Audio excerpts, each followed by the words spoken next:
시청자 여러분 안녕하십니까? 뉴스 매거진 시작합니다. 옛 서울시청 건물에 있는 한 곳뿐이던 시립도서관이 총 6개로 늘어납니다. 이 가운데 한 곳은 서울시 최초 장애인 도서관으로 마련되는데요. 또 집이나 직장 근처 구립도서관은 향후 5년간 총 25개소가 확충됩니다. 서울시는 지난 10일 이런 내용을 골자로 한 도서관 발전 5개년 종합계획을 발표했습니다. 시민 누구나 도서관에서 책을 읽고 평생학습을 향유하는 지식문화도시 서울을 만들어간다는 취지입니다. 먼저 5개 권역별 시립도서관은 도서관 인프라가 부족한 지역 위주로 선정해 건립합니다.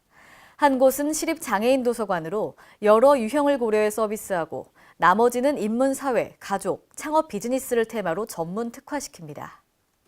백제 부흥운동 최후 거점성인 부안 우금산성에 남문지 유적이 확인됐습니다. 홍재희 기자입니다. 백제가 패망한 뒤 부흥운동이 일어났던 최후 거점성으로 알려진 전북 부안 우금산성 남문지와 남문지에 인접한 성벽 구조가 확인됐습니다.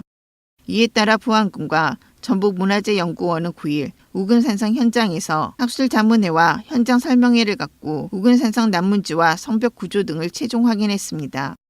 발굴 조사를 실시한 우금산성의 추정 남문지는 V자형 계곡의 서쪽에 연접해 위치하고 있으며 동편으로는 성내 계곡부 유수가 합류해 남쪽으로 흐르는 주 계곡 위에 위치합니다.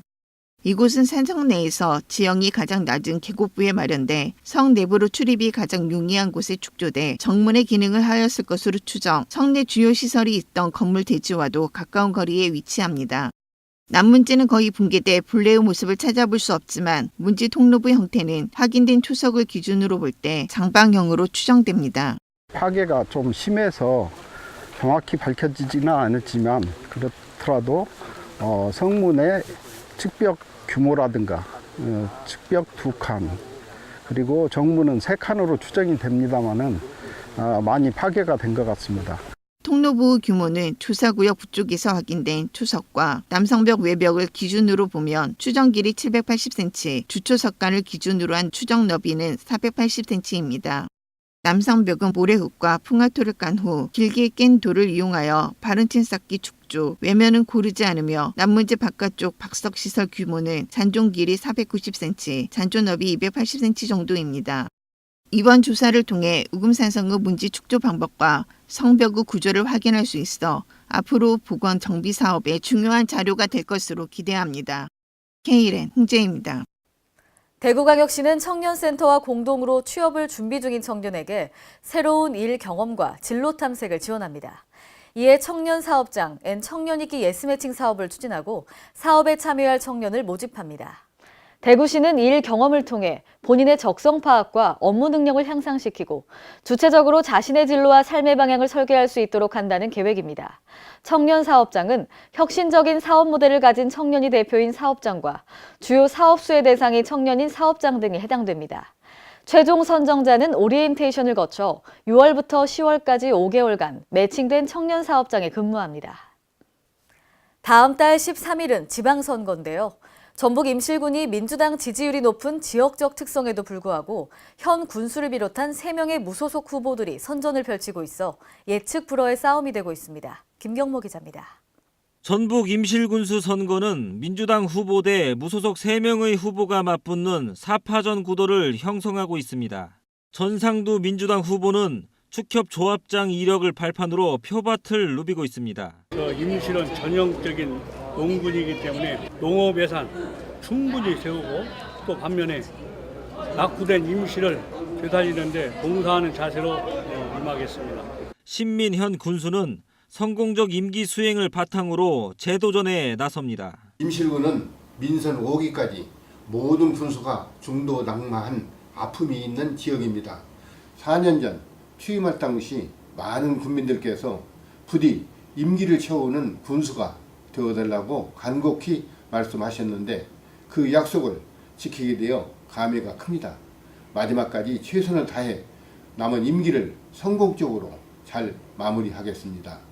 김학관 무소속 후보는 어르신과 어린이 모두가 행복한 임시를 만들겠다고 다짐했습니다. 40년 정치 역정을 통해 좋은 풍부한 중앙 정치권의 인맥을 동원해서 7천억 시대를 만들어 우리 임실이 경제를 활성화시키고 가가오와 모두가 잘 사는 부자 되는 임시를 만들 수 있도록 적극 계획을 세워 수립하겠습니다.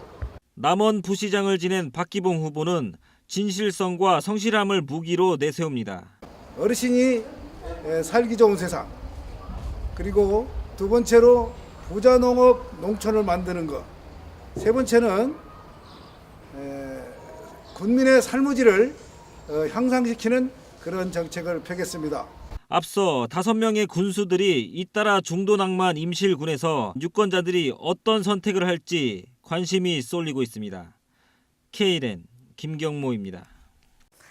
충청북도와 중소기업 중앙회가 공동 주최한 2018 청년공감 리자 일자리 페스트가 지난 10일 청주대 서구문화체육관에서 개최됐습니다. 이날 채용박람회는 채용 계획이 있는 184개 기업이 참여한 가운데 채용관과 취업 컨설팅, 취업 세미나 등 다양한 프로그램을 운영해 참가자들의 이목을 끌었습니다. 채용관에서는 도내 우수기업 64개소가 참석해 현장 면접 통과자 중 150여 명이 일자리를 찾을 것으로 예상됩니다. 또 취업 컨설팅관에서는 입사지원서 클리닉과 희망 분야 직무 분석, 보이스 컨설팅 등으로 구직자들의 관심을 끌었습니다. 차세대 융복합 게임쇼 플레이 엑스포가 10일 경기도 고양시 킨텍스에서 개막됐습니다. 이번 행사는 오는 13일까지 열리고 게임 산업 활성화와 국내 중소 게임 개발 업체들의 해외 시장 진출을 지원하기 위해 마련됐습니다. 올해로 10회째를 맞은 플레이 엑스포는 국내 게임 개발 업체와 해외 투자자들의 수출 상담회, 국제 게임 컨퍼런스 등으로 꾸며집니다. 또 유망 중소게임 업체의 마케팅을 지원하기 위해 마련된 전시관 스페이스X에는 13개 업체의 게임이 전시됩니다. 전북 남원시 삼해면 서도리 노복마을에서 슬로우푸드 체험관을 조성하고 지난 9일 개관식을 가졌습니다. 슬로우푸드 마을 조성 사업은 전라북도 삼락 농정의 일환으로 2016년에 사업 대상으로 선정되어 주민 역량교육, 체험 프로그램 등 5억 원이 투입됩니다. 이번에 조성된 체험관은 최대 30여 명을 수용할 수 있고 송키떡 만들기, 토화젓 만들기 등 음식 체험 프로그램도 진행할 계획입니다.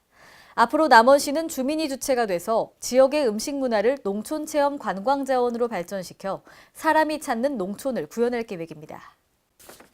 오늘의 간추린 뉴스입니다. 서울시가 교통사고 사망자 가운데 보행자의 비중이 매년 절반을 넘어감에 따라 보행안전 강화 대책을 펼칩니다. 시는 최근 4년간 교통사고 사망자는 연간 400명에서 330명대로 해마다 줄고 있지만 보행자의 비중은 50% 중반을 유지하고 있는데요. 이에 따라 시는 영동대로 등 무단횡단 사고 다발 지점 47개소 총 24km에 무단횡단 금지 시설을 설치키로 했습니다. 또한 보행 중 스마트폰을 사용하는 일명 스몬비, 교통사고 예방을 위해 바닥 신호등 실증 사업을 실시합니다. 국토교통부는 안전문화를 정착하기 위해 실시한 국토교통시설물 안전대진단 결과를 공개했습니다. 국토부에 따르면 국토교통시설 3,989개소에 대해 안전대진단을 실시했고 긴급한 보수, 보강, 사용 제한 등의 조치가 필요한 시설은 없는 것으로 확인됐습니다. 이번 시행 결과에 따라 교량 포장면 파손, 배수시설 기능 불량 등 경미한 지적이 있었던 416개소 시설은 조치를 완료했습니다. 등대 시설의 성능 시험과 산업체 기술 지원을 위해 전남 여수시에 구축한 항로표지기술지원센터가 지난 10일 개소했습니다. 이번에 개소하는 센터는 육해상 시험장이 마련됐고요. 육상 시험장에는 광도 측정실과 대형 배광 시험기 등 등대 시설의 성능 검증을 위한 장비와 전문 인력 등이 갖춰져 있습니다. 또한 해상 시험장은 제품의 성능 변화와 기능 시험 등을 위한 시설이 구비돼 육해상 검증을 한 곳에서 진행할 수 있게 됐습니다. 전라북도 교육청이 도시 지역에 비해 상대적으로 취약한 농어촌 지역의 중학교 3학년 학생들을 대상으로 진로 상담을 추진합니다. 이에 따라 30여 명의 진로 진학 상담 교사가 학교를 직접 방문해 1,579명의 학생들을 대상으로 진로 상담 활동을 전개하기로 했는데요. 이달에는 익산과 군산, 6월에는 김제와 완주 등을 대상으로 진행합니다. 이후 2차 상담을 요청하거나 추후 지도가 필요하다고 판단되는 경우 10월에 추가 상담 활동을 실시할 계획입니다.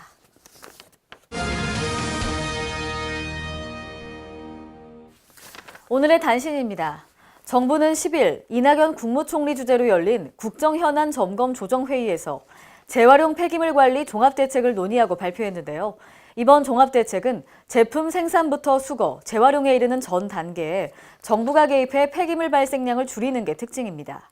대책에 따라 2030년까지 플라스틱 폐기물 발생량을 50% 감축하고 재활용률을 기존 34%에서 70%까지 끌어올리기 위한 종합대책이 추진됩니다. 행정안전부는 오늘 서울혁신파크에서 참여와 협업을 통한 공동체 소통지도, 커뮤니티 매핑을 주제로 워크 스마트 포럼을 개최합니다. 이번 포럼 주제인 커뮤니티 매핑은 지역 주민의 소통과 참여를 유도하는데요. 또 주민들이 필요로 하는 정보를 직접 지도 위에 표시하고 이렇게 만들어진 현장 지도를 함께 공유하며 지역의 의사결정을 지원하는 총체적인 과정을 의미합니다. 이상으로 뉴스 매거진을 마칩니다. 시청해주신 여러분 고맙습니다.